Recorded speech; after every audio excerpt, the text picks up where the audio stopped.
Gilbert and Sullivan were a Victorian theatrical partnership known for their 14 comic operas created between 1871 and 1896. Some of their most famous works include H.M.S. Pinafore, the Pirates of Penzance, and the Mikado. Gilbert wrote the libretti for these operas, crafting imaginative worlds where absurdities are explored to the fullest extent. Sullivan, who was 6 years younger than Gilbert, composed the music, incorporating memorable melodies that showcased humour and emotion. Their operas have achieved enduring international success and continue to be performed frequently in English-speaking countries. Gilbert and Sullivan's innovative approach to the content and form he had a direct influence on the development of the musical theatre in the 20th century. Their works have also made an impact on political discourse, literature, film and television, often being parodied and imitated by humorists. The producer, Richard D'Oyly Carte, was responsible for bringing Gilbert and Sullivan together and nurturing their collaboration. He constructed the Savoy Theatre in 1881 as a venue dedicated to presenting their joint works, which became known as the Savoy Operas. Additionally, Carte founded the D'Oyly Carte Opera Company, which performed and promoted Gilbert and Sullivan's works for over a century.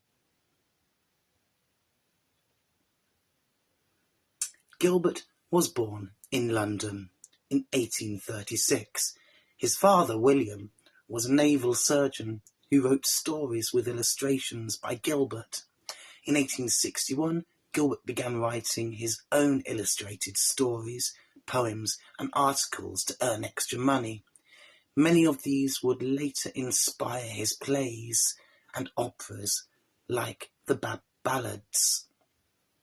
In the Bab Ballads, his earliest plays, Gilbert used a technique and style that created humour by presenting absurd premises and exploring their logical consequences. This style was described by director and playwright Mike Leigh as challenging unnatural expectations and turning the world upside down. Gilbert blended the surreal with the real and caricature with the natural, telling outrageous stories in a deadpan manner. Gilbert also developed innovative theories on stage direction, influenced by playwright Tom Robertson. His work helped reform and elevate the respectability of the theatre, especially through his family-friendly comic operas for Thomas Jermin Reed. During a rehearsal for one of these operas, Gilbert met composer Arthur Sullivan through a mutual friend, Frederick Clay. Over the next year, before their first collaboration, Gilbert continued writing humorous verse, stories and plays, including more operas and blank verse comedies. Overall, Gilbert was a talented writer and playwright, known for his unique style and contributions to the theatre.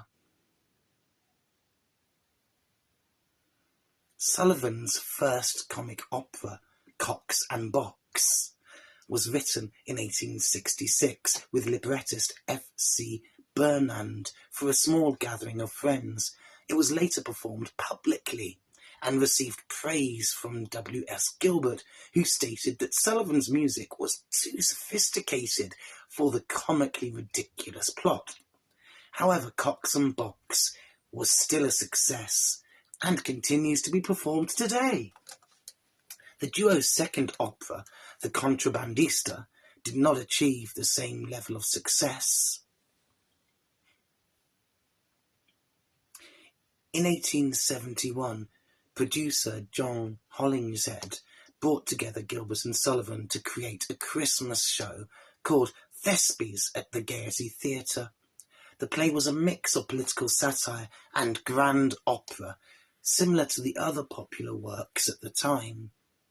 Thespes opened on Boxing Day and had a successful run of 63 performances, outlasting many of its competitors.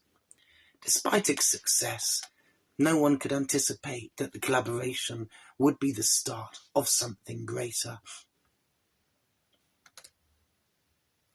Unlike their later works, Thespes was hastily prepared and had a more risque nature, resembling Gilbert's earlier burlesques. It featured women playing male characters in a way that Gilbert disapproved of. Unfortunately, the musical score for Thespes was never published and is now lost except for a few surviving pieces. In the following years, Gilbert and Sullivan did not work together, but both continued to excel in their respective fields. Gilbert wrote several farcical libretti, farces and adaptations, while Sullivan composed various works, including oratorios, songs and hymns.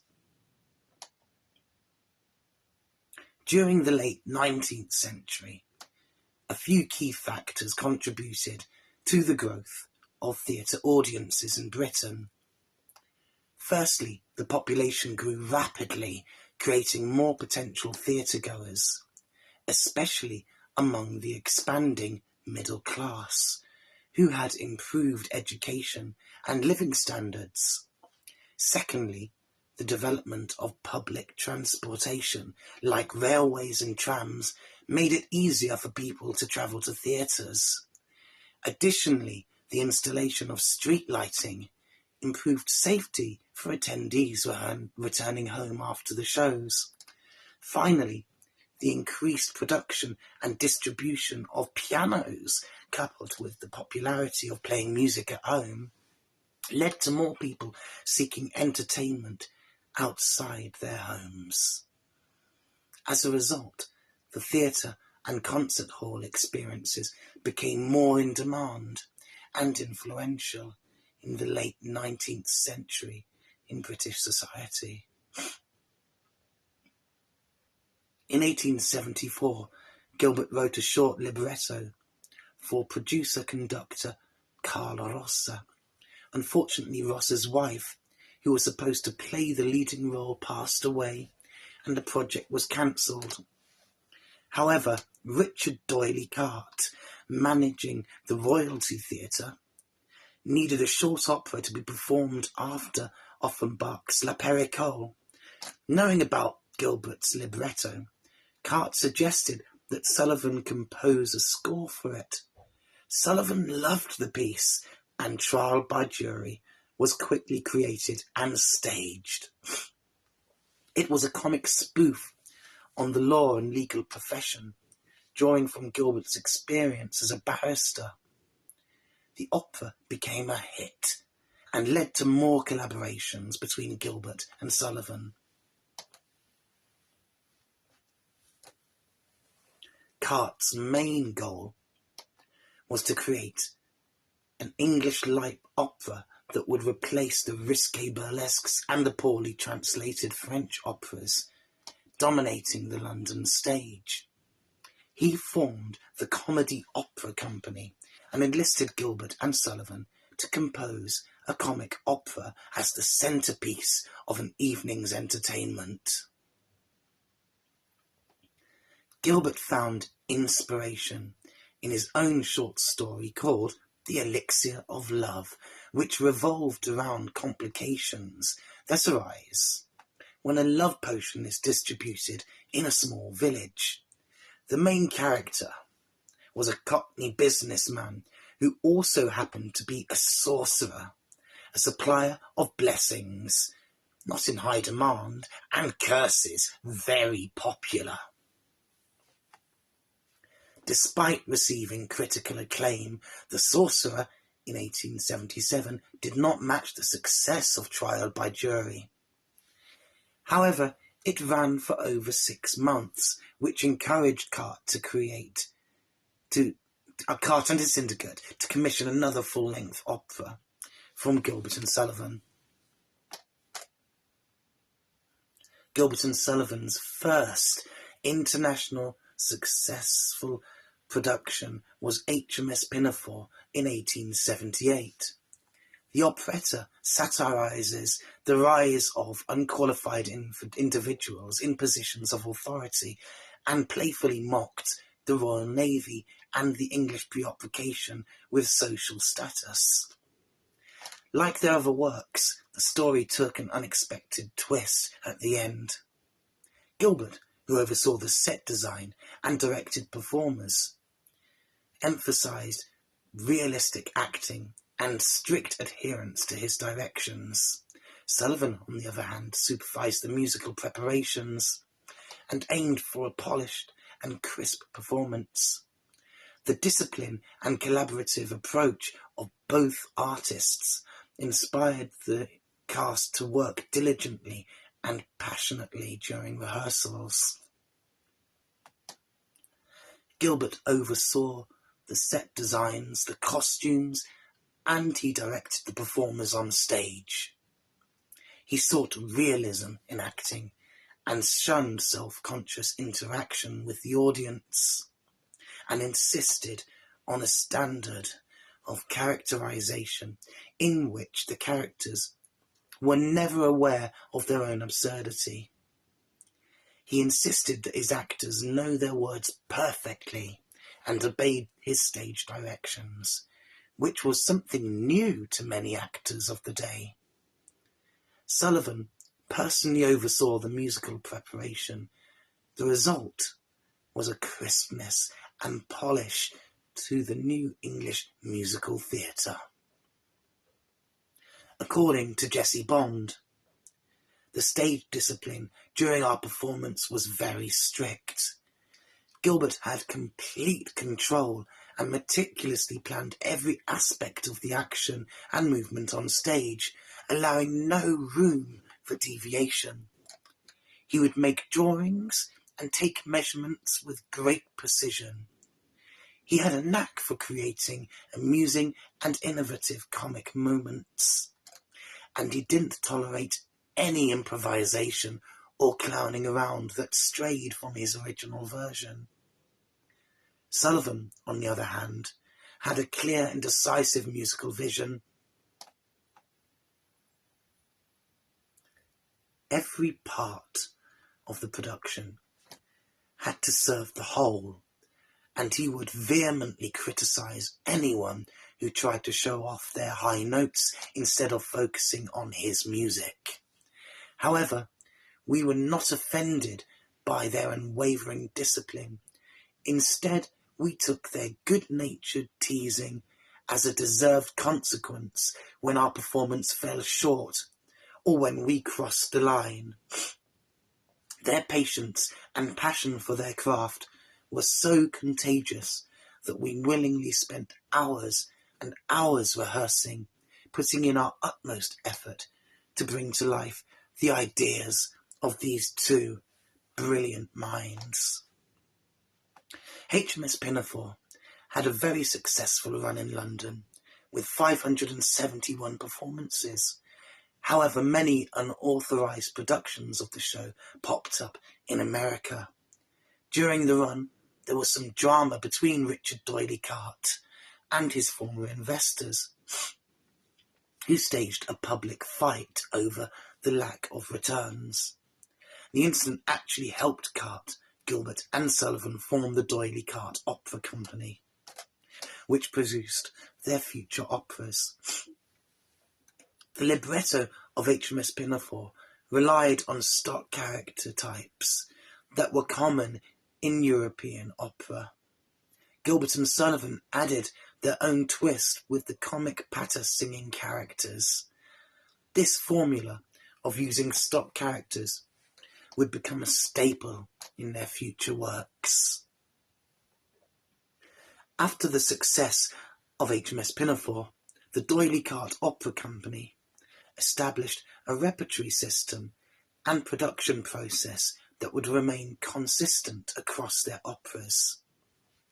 They no longer relied on established theatre stars, but created their own ensemble casts. This allowed them to have recurring characters played by the same performer, such as the sorcerer becoming Sir Joseph Porter in H.M.S. Pinafore, and then the Major General Stanley in the Pirates of Penzance. The repertory system was also allowed relatively unknown performers to become stars of the Victorian stage. Some key performers in the early years of Gilbert and Sullivan's collaboration were George Grossmith, Rutland Barrington, and Richard Temple and Jessie Bond. They stayed with the company for many years and became well-known figures in the theatrical world. The Pirates of Penzance premiered on New Year's Eve in 1879. It satirises grand opera conventions, duty, family, obligations, and the perceived respectability of civilization and the peerage and the value of liberal education. Similar to H.M.S. Pinafore, the operetta also explores themes of unqualified individuals in positions of authority, featuring a modern Major General who is knowledgeable in many areas except the military. The Major General and his numerous daughters deceive and escape from the compassionate but orphaned Pirates of Penzance by falsely claiming that he too is an orphan. However, the pirates discover the truth and recapture the Major General. When it is revealed that the pirates are actually of noble birth, the Major General reconciles with them and offers his daughter's hands in marriage. Initially, the opera premiered in New York instead of London to secure American copyright, but was not successful in doing so. Nonetheless, it received critical acclaim and was well received by audiences. Despite their efforts, Gilbert, Sullivan and Cart were unable to control the American performance copyrights of their operas. Despite this setback, the Pirates of Penzance became widely performed and translated and parodied, attaining significant success in New York and London. The operetta influenced several imitators and received successful rivals on Broadway, 1891, and in the West End, 1982. Joseph Papp was the last impact on the future productions of the operas.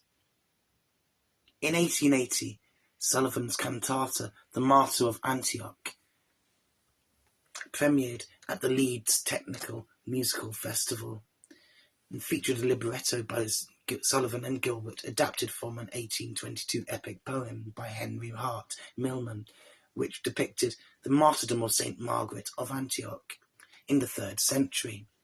Sullivan assumed the role of conductor for the festival and led the performance. Subsequently, Carl Ross Opera Company staged the cantata as an opera in 1898. Patience is a satirical play from 1881 that mocks the aesthetic movement and its poets. The story revolves around two rival poets, Bunthorne and Grosvenor, who vie for the affections of Patience and a village milkmaid. Meanwhile, the play also satirizes male vanity and chauvinism in the military. The role of Bunthorne was created by Grossmith, who modelled his appearance after A.C. Swinburne and James McNeill Whistler. The show became a success and led to the construction of the Savoy Theatre, the first building in the world to be entirely lit by electric lighting. Richard Doyley Cart, the booking manager for Oscar Wilde, organised an American lecture tour for Wilde to coincide with the opera's run in the United States. This was aimed at helping American audiences understand the satirical elements of the play. Patience eventually moved to the Savoy Theatre after a successful run of 6 months at the Opera Comique. It had a total of 578 performances, surpassing the run of H.M.S. Pinafore. Iolanthe, in 1882, was the first opera to open at the Savoy. The fully electric Savoy allowed for special effects like magic wands for the female chorus. The opera mocked the English law and the House of Lords, and explored the battle of the sexes. Critics thought that Sullivan's work in Iolanthe was a step forward, with the Daily Telegraph calling it the best effort. The theatre praised the music as Sullivan's masterpiece. Iolanthe is part of Gilbert's collection of works that disrupt the balance by introducing men and mortal love into a world of women. Gilbert, who had previously created fairy comedies at the Haymarket Theatre in the 1870s, taking inspiration from Jane Planchet's fairy work. These plays revolved around characters revealing themselves under magical or supernatural influence. In 1882, Gilbert had a telephone installed at his home and at the prompt desk at the Savoy Theatre. This allowed him to monitor rehearsals and performances from his study. Gilbert referenced the new technology in Pinafore in 1878, years before London had a telephone service.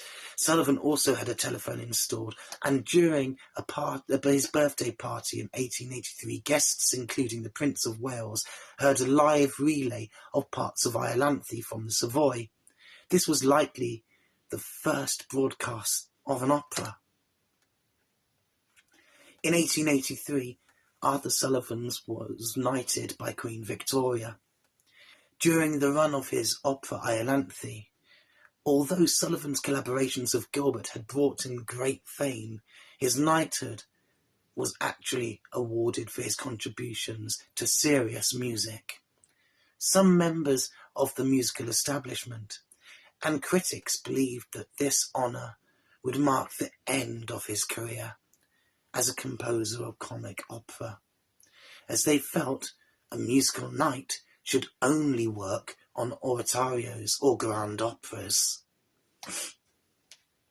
Sullivan, despite his financial stability from working at the Savoy, began to feel that his work with Gilbert was unimportant, below his abilities and repetitive. He was also dissatisfied with having to simplify his music in order to make Gilbert's words more audible. Interestingly, despite these sentiments, Sullivan had signed a 5-year agreement with Gilbert and Cart in February 1883. According to the agreement, Sullivan was obliged to produce a new comic opera within 6 months if called upon to do so. Princess Ida, an opera written by Gilbert and Sullivan in 1884, satirizes women's education and male chauvinism, building on the theme of the battle between the sexes introduced by their previous work, Iolanthe. The opera is based on Tennyson's poem The Princess, a Melody. Gilbert had previously written a farce called The Princess in 1870, which utilised much of the same dialogue that was later incorporated into the libretto of Princess Ida. Notably, Princess Ida is the only work by Gilbert and Sullivan with dialogue entirely written in blank verse, and is also the only opera of theirs that consists of 3 acts. Despite earlier successes, Princess Ida did not fare as well as the previous Gilbert and Sullivan operas. London's intense summer heat negatively affected ticket sales, and the opera only ran for 246 performances. It was not revived in London until 1919. Additionally, composer Arthur Sullivan expressed the difficulty of creating another opera in similar nature to those he had already collaborated on with Gilbert. Recognizing that no new opera would be ready when Princess Ida finished its run, producer Richard Doyley-Carte informed Gilbert and Sullivan that a new opera would be required in 6 months. In the interim, a revival of The Sorcerer was staged after Princess Ida closed. Gilbert and Sullivan's play, The Mikado, was a successful satire of modern England. It gained popularity and ran for a long time at the Savoy Theatre, suppressing the runs of their previous works. The Mikado is still performed widely today and has been translated into many languages. The play includes favourite songs as A Wandering Minstrel I and Three Little Maids. Some of their later operas are also set in fictional or foreign locations. Overall, The Mikado has become one of the most frequently played musical theatre pieces in history.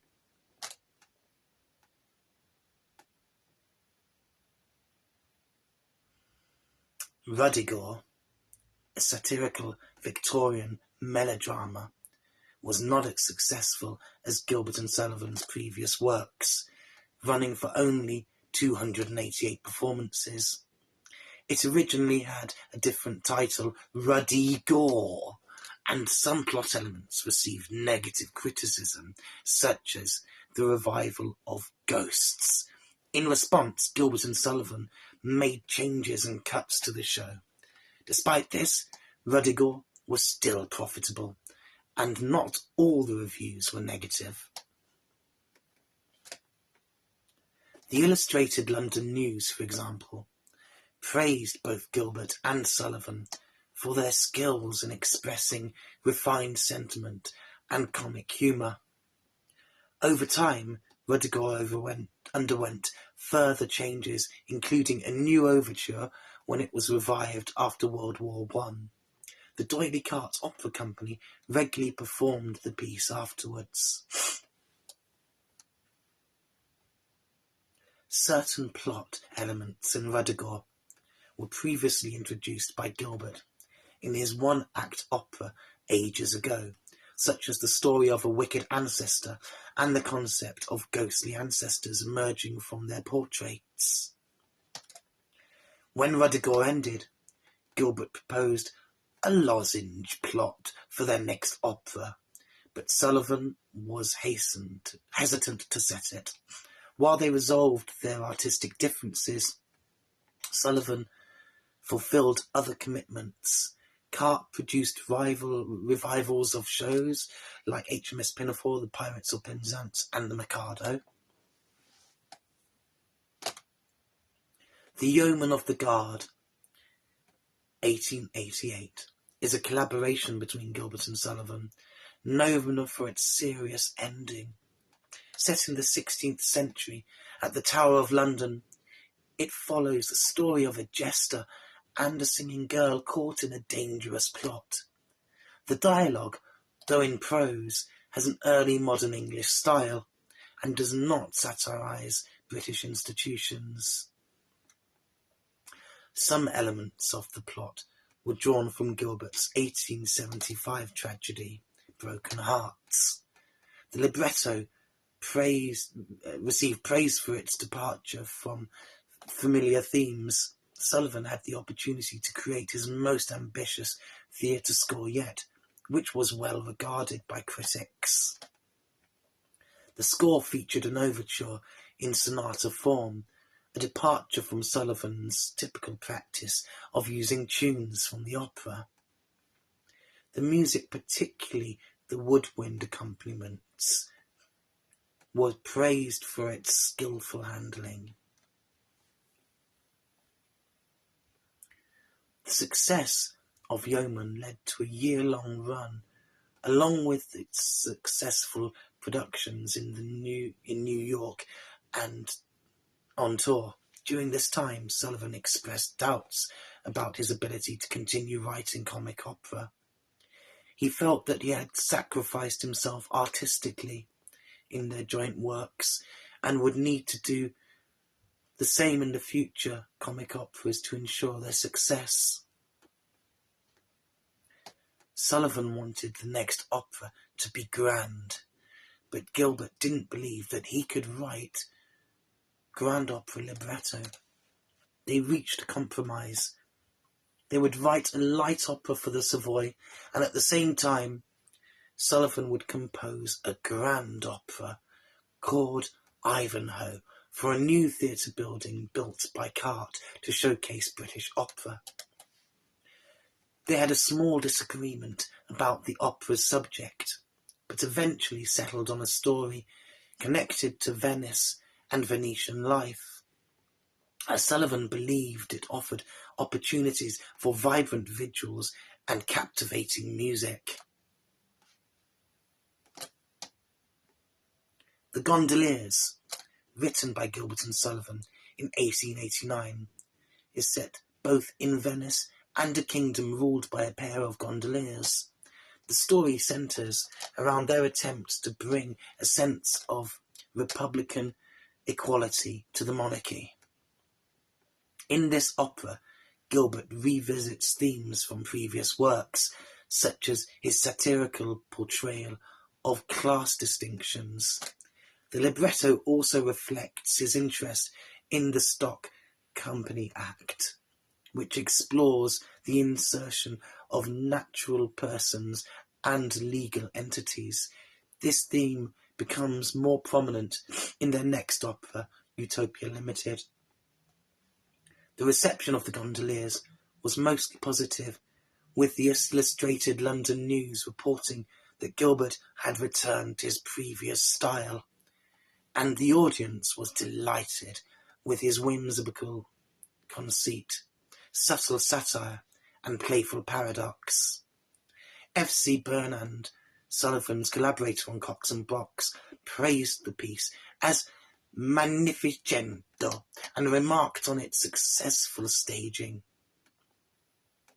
The opera had a successful run, surpassed in popularity only by H.M.S. Pinafore, Patience, and the Mikado. In 1891, the Gondoliers even performed for Queen Victoria and the royal family at Windsor Castle, making it the first Gilbert and Sullivan opera to receive such an honour. This opera marked the culmination of their collaborative successes.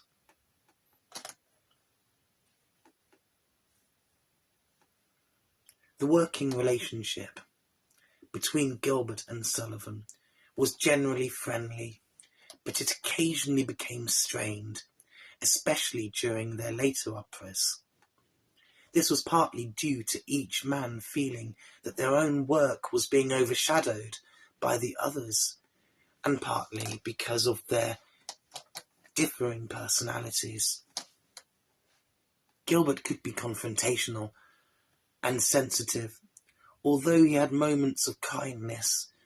While Sullivan avoided conflict, Gilbert's libretti often featured absurd and topsy-turvy situations, which sometimes clashed with Sullivan's preference for realism and emotional depth. Gilbert's political satire also targeted the wealthy and the powerful, whom Sullivan sought out for friendship and support. Gilbert and Sullivan had disagreements over the choice of subjects for their operas. After Princess Ida and Ruddigore, which were not as successful as their other works, Sullivan expressed a desire to leave the partnership. He felt Gilbert's plots were repetitive and artistically unsatisfying.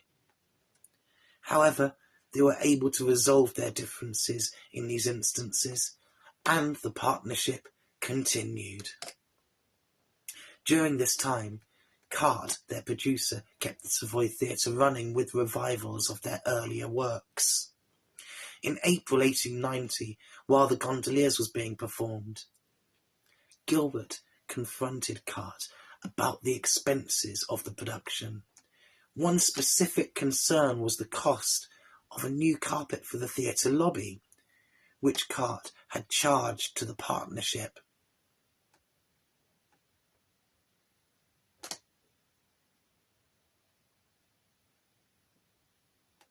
Gilbert and Cart disagreed over the handling of certain expenses, with Gilbert believing that Cart should bear the costs alone. This led to a confrontation between the two, where Gilbert expressed his frustration and later wrote to Sullivan expressing his intention to end their collaboration. Helen Cart, in a letter, criticised Gilbert's behaviour towards her husband. The dispute ended beyond just the carpet expenses, with Gilbert questioning Cart's trustworthiness in managing their financial affairs. Gilbert accused Cart of either making serious accounting errors or deliberately swindling them. Although it is difficult to ascertain the truth from a distance, it is evident that there were significant issues with the accounts during this time. Gilbert later revealed that Cart admitted to unintentionally overcharging them by almost £1,000 solely for the electric lighting accounts. Amidst the quarrel, Gilbert dedicated a collection of opera lyrics to Sullivan as a gesture of their previous collaboration. However, the situation worsened as Gilbert became more frustrated with his partners, leading him to file a lawsuit against Cart. Unfortunately, Sullivan mistakenly supported Cart by stating that in an affidavit that there was an outstanding legal expense from previous dispute that had actually been paid.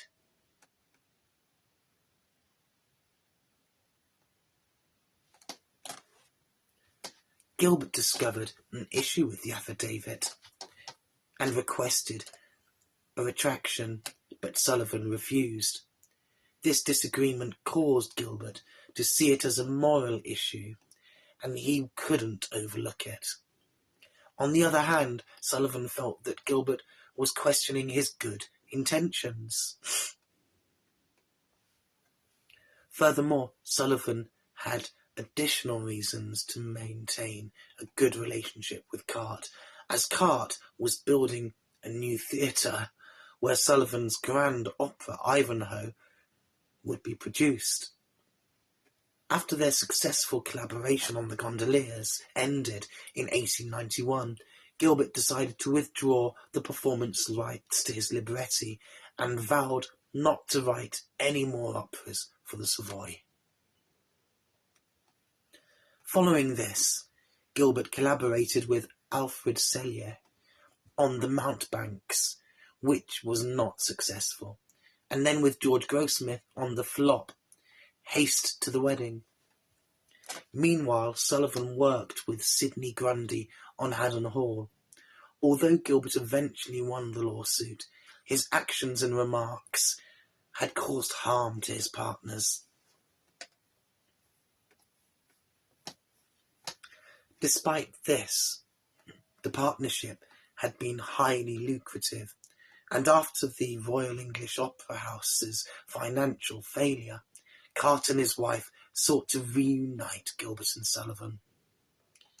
In late 1891, with the help of their music publisher Tom Chappell, both parties made attempts at reconciliation, which eventually succeeded. This led to 2 more collaborations between Gilbert and Sullivan.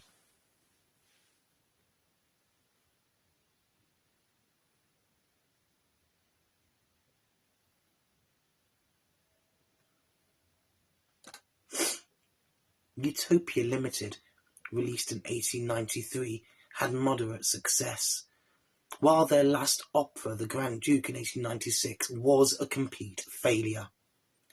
These works were not considered part of the regular Gilbert and Sullivan repertoire until D'Oyly Carte Company recorded them in the 1970s.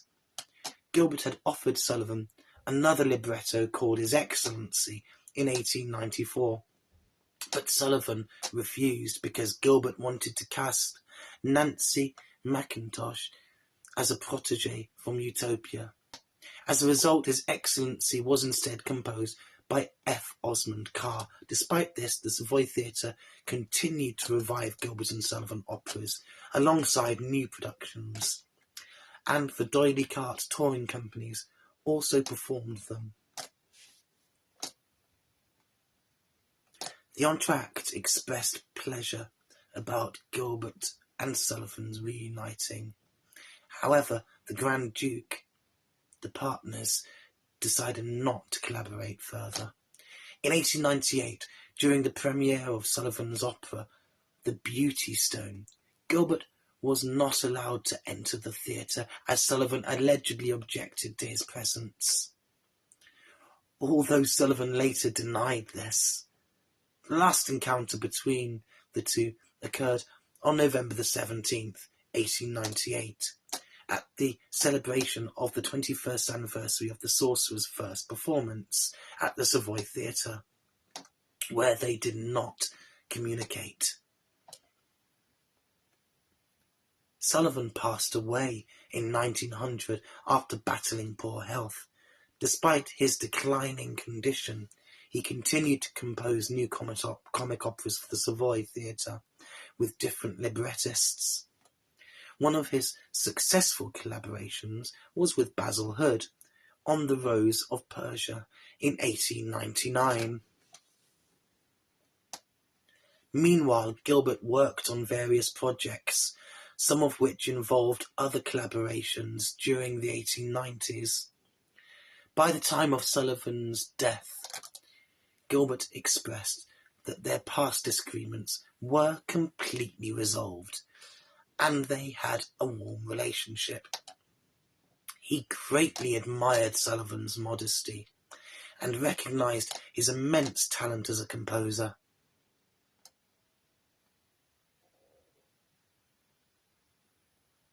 After Richard D'Oyly Carte, the impresario of the D'Oyly Carte Opera Company, passed away in 1891, his wife Hélène took over the company and continued directing activities both at the Savoy and on tour.